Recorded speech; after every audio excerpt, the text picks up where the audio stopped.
Hello everyone, welcome back to our channel Bengali Travel Vlog. বেশ কিছুদিন পর চলে এসেছি নতুন আরেকটি ভিডিও নিয়ে। আজ তোমাদের নিয়ে যেতে চলেছি একটি ভীষণ সুন্দর হিস্টোরিক্যাল প্লেসে, যার নাম মাইসোর বা মাইসোরু। এটি সাউথ ইন্ডিয়ার কর্ণাটক রাজ্যের একটি শহর। মাইসোর বিখ্যাত মাইসোর প্যালেস এবং তার ঐতিহ্যবাহী কারুশিল্প, দশেরা উৎসব, মাইসোর সিল্ক শাড়ি, চন্দন কাঠের পণ্য, গোলাপ কাঠের শিল্পকর্ম, সেই সাথে এর মিষ্টি মাইসোর পাকের জন্য।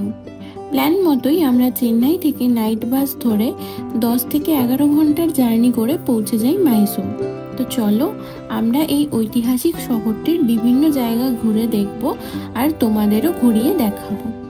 প্রথমেই আমরা চলে আসি সেন্ট ফিলোমেনার ক্যাথিড্রাল, যা সেন্ট জোসেফের ক্যাথিড্রাল নামেও পরিচিত।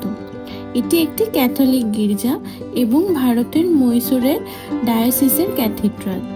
নব্যগথিক শৈলীতে নির্মিত এটি 1936 সালে মহারাজা কৃষ্ণরাজ ওয়াদিয়ার চতুর্থের রাজত্বকালে নির্মিত হয়েছিল। এর স্থাপত্য জার্মানির কোলন ক্যাথিড্রাল দ্বারা অনুপ্রাণিত।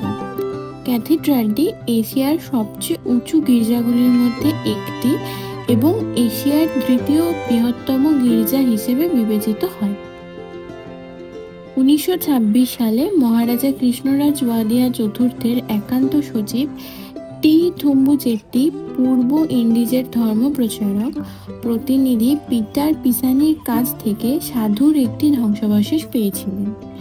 এই ধ্বংসাবশেষটি ফাদার কোচেটের হাতে হস্তান্তরিত করা হয়েছিল, যিনি মহারাজার কাছে সেন্ট ফিলোমিনার সম্মানে একটি গির্জা নির্মাণে সহায়তা করার জন্য অনুরোধ করেছিলেন।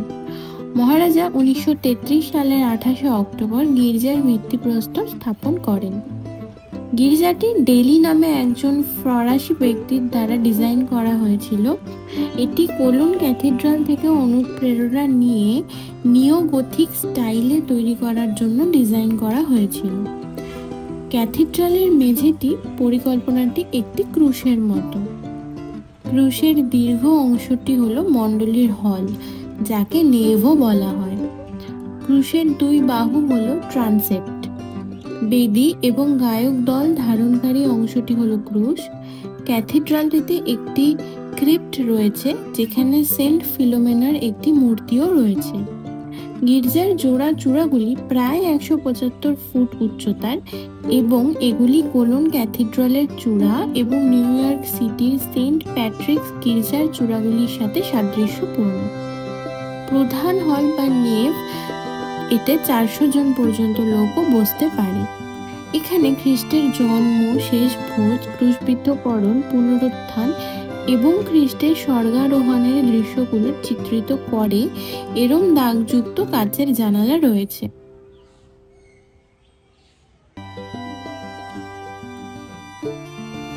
আজকের মতো ভিডিওটা এইটুকুই।